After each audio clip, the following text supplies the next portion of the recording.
नमस्कार, मी वैष्णवी कांबडी नवराष्ट्राच्या न्यूजरूम बुलेटिनमध्ये आपलं सर्वांचं स्वागत करते. दिवसेंदिवस नवनवीन घडामोडी घडत असतात, रोज महत्त्वाचे अपडेट येत असतात. तर मुळात 16 जून पासून शाळा सुरू झालेली आहे आणि या संदर्भात एक मोठी अपडेट आली आहे. चला जाणून घेऊयात दिवेशकडनं. पहिली ते पाचवीच्या विद्यार्थ्यांना हिंदी सक्ती करण्यात आली होती.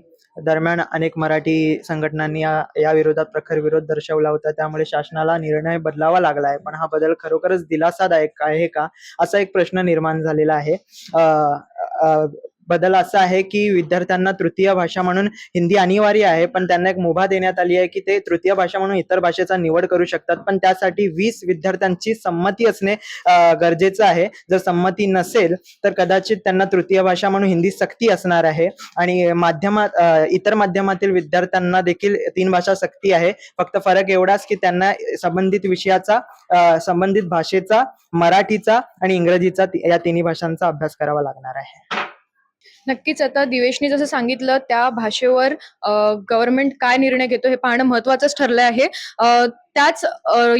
याच संदर्भात मनसे अध्यक्ष राज ठाकरे यांनी देखील एक पत्रकार परिषद घेतली होती. त्या पत्रकार परिषदेमध्ये काय ते बोलले सविस्तर जाणून घेऊया श्वेताकडून. जसं दिवेशने आपल्याला सांगितलं की शाळेमध्ये हिंदी सक्तीवरून आज निर्णय घेतलेला आहे. त्याचवरून आज मनसेचे अध्यक्ष राज ठाकरे त्यांनी देखील आज पत्रकार परिषद घेऊन त्यांनी एक परखड सवाल उपस्थित केलाय सरकारला. त्यांनी सरळ म्हटलंय की केंद्रात जर मोदींचं सरकार सुरू असताना ही गुजरातमध्ये हिंदी भाषेवरती सक्ती नाही, मग महाराष्ट्रामध्ये हिंदी भाषेवरती सक्ती का केली जाते? जर हिंदी भाषा आहेच, पण त्याचबरोबर हिंदी राष्ट्रीय भाषा आहे, आपली भाषा नाहीये ती. त्यामुळे हिंदी भाषेवरती सक्ती करू नका, असं त्यांनी सरळ आज पत्रकार परिषदेमध्ये उल्लेख केला आहे. त्यानंतर दुसरी बातमी म्हणजे पावसाची. 3-4 दिवस झाले सलग मुसळधार पाऊस कोसळत आहे.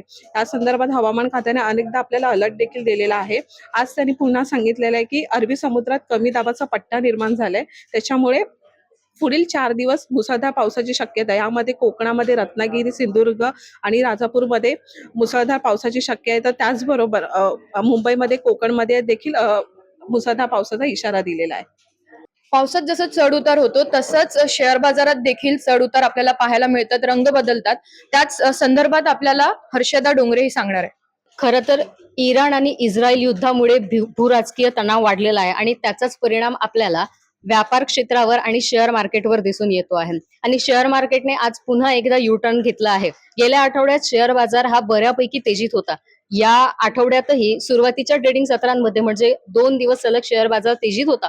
मात्र आज पुन्हा एकदा शेअर बाजार हा लाल रंगात आहे. काल सायंकाळी बाजार बंद होत असताना तो लाल रंगात बंद झाला होता आणि आज पुन्हा आपल्याला तीच परिस्थिती पाहायला मिळते. सेन्सेक्स आणि निफ्टी दोन्हीही घसरलेले आहेत आणि त्यामुळे गुंतवणूकदारांमध्ये सध्या चिंतेचं वातावरण आहे आणि म्हणूनच गुंतवणूकदारांनी सावध भूमिका घ्यावी. त्यासोबतच दुसरी महत्वाची बातमी आहे की इराण इस्रायल युद्धामुळे कच्च्या तेलाच्या किमती वाढल्या आहेत. कच्च्या तेलाची किंमत सध्या प्रति बॅरल $76 इतकी आहे आणि जर इराण आणि इस्रायल मधलं हे युद्ध आणखी वाढलं तर कच्च्या तेलाच्या किमती ह्या वाढू शकतात. जगामध्ये अनेक देशांमध्ये पेट्रोलच्या आणि डिझेलच्या किमती वाढल्या आहेत. मात्र कच्च्या तेलाच्या किमती जरी वाढल्या असल्या तरी आज भारतामध्ये पेट्रोल आणि डिझेलच्या दरांमध्ये कुठलाही बदल झालेला नाही. चित्रपटांमध्ये देखील महत्त्वाच्या घडामोडी होत आहे. जाणून घेऊयात आपण साहिलीकडनं. नक्कीच वैष्णवी.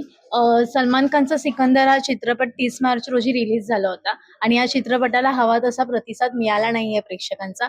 पण तरी सुद्धा या चित्रपटाने बॉक्स ऑफिसवरती चांगली कमाई केली आहे आणि जगभरातून या चित्रपटाने एकूण 184 कोटींची कमाई केली आहे आणि त्याचनुसार या चित्रपटांच्या निर्मात्यांचे मोठे नुकसान झाले आणि त्यामुळे ते निराश आहेत. कारण या चित्रपटाचे बजेट मोठे असल्यामुळे त्यांचे 91 कोटींचे नुकसान झालेत आणि सिकंदर चित्रपट आता फक्त OTT वर रिलीज झाला असून प्रेक्षकांना तो पाहायला मिळणार आहे.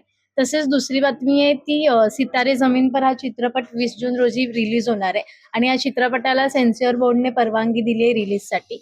तसेच या चित्रपटामध्ये आमिर खानचे काही संवाद आणि सीन आहेत हे कट केले जाणार आहेत आणि हा चित्रपट प्रेक्षकांसाठी मोठ्या पडद्यावरती उपलब्ध होणार आहे. धन्यवाद. महाराष्ट्रात जे महत्त्वाच्या घडामोडी घडल्या ते आपण आतापर्यंत जाणून घेतलं आहोत. आता ऑटो क्षेत्रात काय घडलं हे मयूरकडनं जाणून घेणार आहोत. जसं की जगभरात आपल्याला इलेक्ट्रिक कारची मागणी वाढताना दिसत आहे. याच मागणीला धरून मारुती सुझुकीने त्यांची पहिली इलेक्ट्रिक कार लॉन्च केली आहे. या इलेक्ट्रिक कारचे नाव आहे मारुती सुझुकी ई विटारा. भारतात ही कार लॉन्च नव्हता, युनायटेड किंगडम मध्ये ही कार लॉन्च झाली. आणि सर्वात महत्वाचं म्हणजे ही कार 2 व्हेरियंट मध्ये लॉन्च झाली. पहिला व्हेरियंट आहे 49 किलोवॅट बॅटरी, जी आपल्याला 346 किलोमीटरची रेंज देते. त्यासोबत दुसरा व्हेरियंट आहे 61 किलोवॅट बॅटरी, जी आपल्याला 428 किलोमीटरची रेंज देते. म्हणायला गेलं तर या कारची किंमत सुद्धा नाही नाही म्हणता 35 ते 42 लाख दरम्यान आहे. आणि भारतात कधी ही कार लॉन्च होणार, तर त्याबाबत कंपनीने सांगितलं की सप्टेंबर 2025 मध्ये ही कार लॉन्च होऊ शकते. ऑटो क्षेत्रात जसे नवनवीन घडामोडी येत असतात तसाच टेक क्षेत्रात देखील नवनवीन अपडेट होत असतात. मेटाने देखील नवीन एक अपडेट आणली आहे. चला जाणून घेऊयात हर्षदा जाधवकडनं. सर्वांचं लाडकं मेसेजिंग ॲप व्हॉट्सअपमध्ये एक नवं अपडेट आलं आहे. काही महिन्यांपूर्वीच व्हॉट्सअपमध्ये व्हॉट्सअप चॅनल नावाचं एक फीचर सुरू करण्यात आलं होतं. याच्यामध्ये स्पोर्ट्स, एंटरटेनमेंट, न्यूज चॅनल असे वेगवेगळे चॅनल्स सुरू करण्यात आले होते, जे तुम्ही फॉलो करून अपडेट्स मिळवू शकत होतात. आता यामध्ये एक नवीन अपडेट आला आहे, ज्याच्यामध्ये सबस्क्रिप्शन फीचर लॉन्च करण्यात आलं आहे. यामध्ये युजर्सना एक्सक्लुझिव्ह फीचर्ससाठी पैसे द्यावे लागणार आहेत. आणि ज्या युजर्सना पैसे द्यायचे नसतील त्या युजर्सना नेहमीचे अपडेट्स मिळणार आहेत.